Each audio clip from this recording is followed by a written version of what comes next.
मोदी सरकार 3.0 का आज पहला बजट वित्त मंत्री निर्मला सीतारमण के द्वारा पेश किया गया है। उसको लेकर हम इस वक्त मौजूद हैं। ये अलीगढ़ की ऐतिहासिक मामू भांजा इलेक्ट्रॉनिक्स मार्केट है। देखिए, सबसे बड़ी बात यह है इलेक्ट्रॉनिक मार्केट में आना इस वजह से हो रहा है क्योंकि मोबाइल और इलेक्ट्रॉनिक्स की ये मेन मार्केट है। कहीं ना कहीं जो मोबाइल है और मोबाइल के चार्जर हैं उन पर कीमतें डाउन की गई हैं, साथ ही साथ सोने चांदी की कीमतों को डाउन किया गया है। टैक्सेस को लेकर, क्योंकि व्यापारी देश की पूरी तरह से अर्थव्यवस्था को संभालता है, उसको लेकर हम तमाम व्यापारियों के साथ में मौजूद हैं। उनसे जानकारी करेंगे कि आखिर वो इस बजट से कितने खुश नजर आ रहे हैं। हालांकि लगातार तीसरी बार की सरकार 3.0 की सरकार मोदी सरकार के द्वारा आज बजट पेश वित्त मंत्री के द्वारा कर दिया है। भैया क्या कहेंगे, सबसे पहले आपकी राय लेता हूँ, क्या कहेंगे भैया, किस तरीके का बजट है? बजट अच्छा है और भी अच्छा हो सकता है? बजट जो है और भी अच्छा हो सकता था, लेकिन जो है बजट के हिसाब से जो है मोबाइल पर कम कर दिए, सोने पर चांदियों पर कम कर दिए।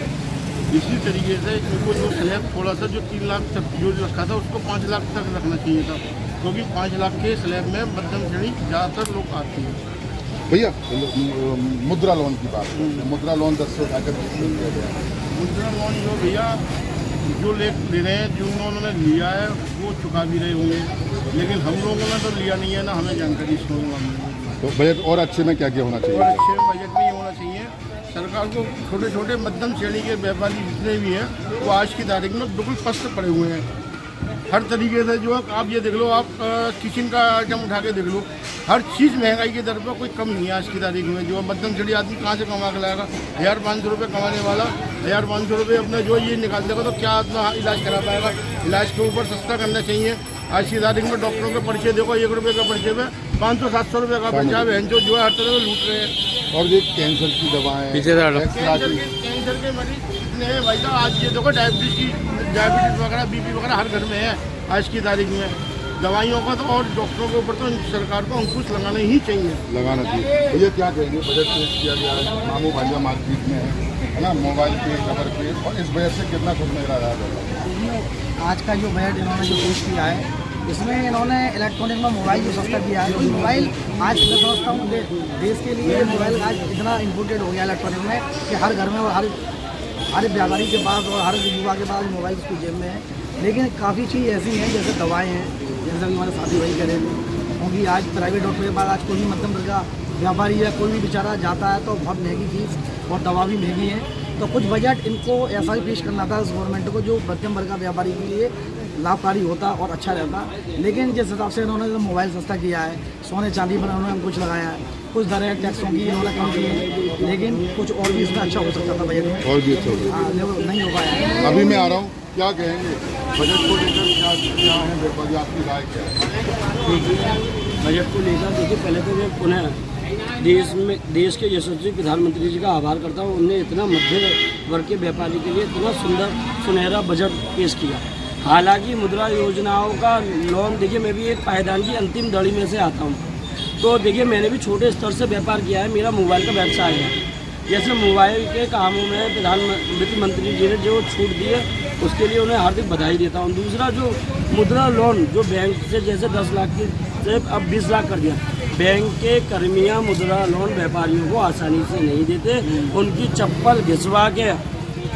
और मैं इतना ही कहूँगा कि बैंक के लोग महाभ्रष्टाचार से ही उनको लोन देते हैं, सीधे तरीके से लोन देते ही नहीं है हमारे व्यापारी को। बहुत ऐसे व्यापारी हैं जिन पे आर्थिक स्थिति उनकी मजबूत नहीं है, कहाँ अपना व्यापार करने के लिए मुद्रा लोन 50,000 की योजना को मांगते थे। 50,000 का मुद्रा लोन भी बैंक के कर्मी चप्पल घिसवा के अपनी रिश्वतखोरी करके, कहने में मुझे किसी तरह का संकोच नहीं है क्योंकि मैं भी एक व्यापारी नेता हूँ। बैंक के कर्मी उनसे रिश्वत लेके उन्हें लोन दे देते और आज भी मेरे से कई व्यापारी जुड़े हुए हैं जो चुकाते चुकाते थक गए। तो मेरा तो ये है, हम सरकार के विरोध में नहीं है, सरकार हमारी है, हमने सरकार को वोट दिया, हमने सरकार को तीसरी बार फिर पुनः भारत के यशस्वी प्रधानमंत्री जी को बनाया, मगर बैंक के कर्मियों पे अंकुश लगाना पड़ेगा देश के प्रधानमंत्री जी। क्या क्या सोचते हैं भैया बजट को? बजट के बारे में तो बहुत अच्छी चीज़ें हैं, बहुत अच्छी चीज़ें, बहुत प्लस भी हो सकता था बजट आगे निकल के आओ थोड़ा।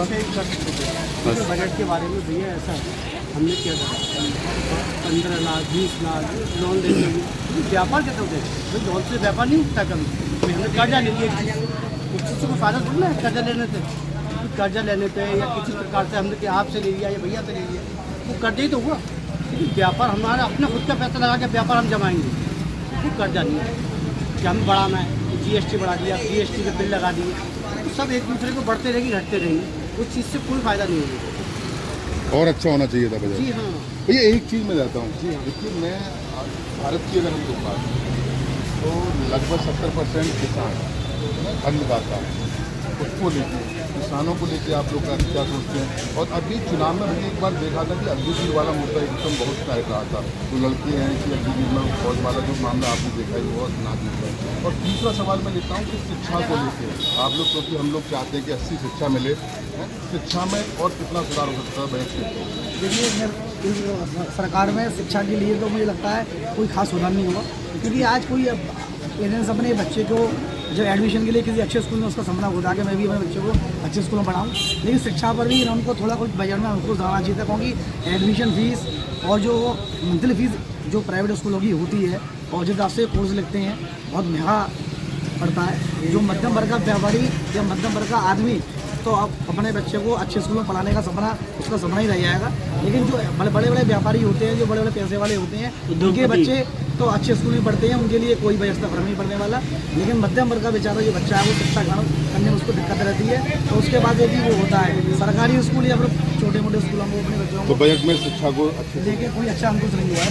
थोड़ा शिक्षा के ऊपर किसानों को लेकर भैया, किसानों को लेकर तो इस सरकार ने तो हमेशा किसानों के लिए हमेशा किया है, कभी कर्ज माफ़ किए किसानों को कर दिया, कभी बरसातों में किसानों को नुकसान हो गया, कभी किसी भी चीज़ पे किसानों को लेकर के सरकार हमेशा कुछ ना कुछ किसानों के लिए अच्छा रेट पेश करती है और किसानों के लिए बढ़िया भी रहता है।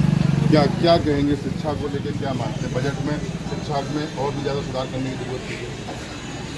बिल्कुल थी, सुधार करने की बिल्कुल ज़रूरत है।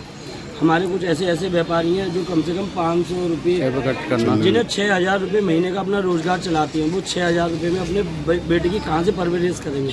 तो इन्हें और बेहतर शिक्षा के लिए करना चाहिए, कार्य करना चाहिए। टैक्सेस को लेकर भैया क्या सोचते हैं? टैक्स में कुछ राहत? टैक्स के लिए भी कोई खास व्यापारी के लिए राहत नहीं है, क्योंकि आज कोई भी व्यापारी बेचारा जो व्यापार करने के लिए बैठता है तो उसके ऊपर GST वगैरह के टैक्स या जो जितने भी इन्होंने वो जो प्लस कर रखा है, तो व्यापारी बेचारा उस चीज़ से पूरा मारा जाता है। इनकम टैक्स में अगर छूट की बात करें तो नहीं, इनकम टैक्स में कोई छूट इन्होंने कहाँ की है। ITR जो व्यापारी साल में अपना भरते हैं, जो 24-25 का जो व्यापार जो आदमी ITR भरेगा, तो टैक्स में भी इन्होंने कुछ खास हमको नहीं लगा करना चाहिए था, करना चाहिए था टैक्स के बाद। और क्या मानते हैं और क्या क्या सुधार होना चाहिए टैक्स? सारी चीज़ें हमें सारा रोज़मर्रा की दूध है, बहुत सी चीज़ें रोज़ाना, पानी की खराबी समस्या है, पानी में इतना बेकार पानी आ रहा है पाइप लाइनों में बहुत ज़्यादा, कई जगह लाइनें फटी पड़ी हैं, कोई सुधार ही नहीं हो पा रहा क्षेत्र।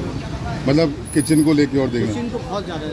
देखिए ये हमारे साथ में ये अलीगढ़ की ऐतिहासिक माऊ भाजा मार्केट है। ये तस्वीर मैं आपको दिखाऊं कि तमाम पूरी इलेक्ट्रॉनिक्स की मार्केट और सबसे ज़्यादा जहाँ मोबाइल का काम बड़ी तादाद में होता है, तो तमाम कुछ व्यापारी हैं, उनसे हमारी बात हुई, जिनका साफ तौर से यही कहना है कि मोबाइल में राहत जरूर दे दी है, सोने चांदी में राहत जरूर दे दी है, लेकिन कहीं ना कहीं इनको टैक्स में राहत करनी थी। तो सबसे बड़ी बात यह है कि शिक्षा में इनको कुछ ऐसा बजट लेके आना था जिनकी कि एक समान बालक इनकी जो शिक्षा है वो कर सके। मैं सहयोगी जनपद के साथ मोहित गुप्ता, TV9 अलीगढ़।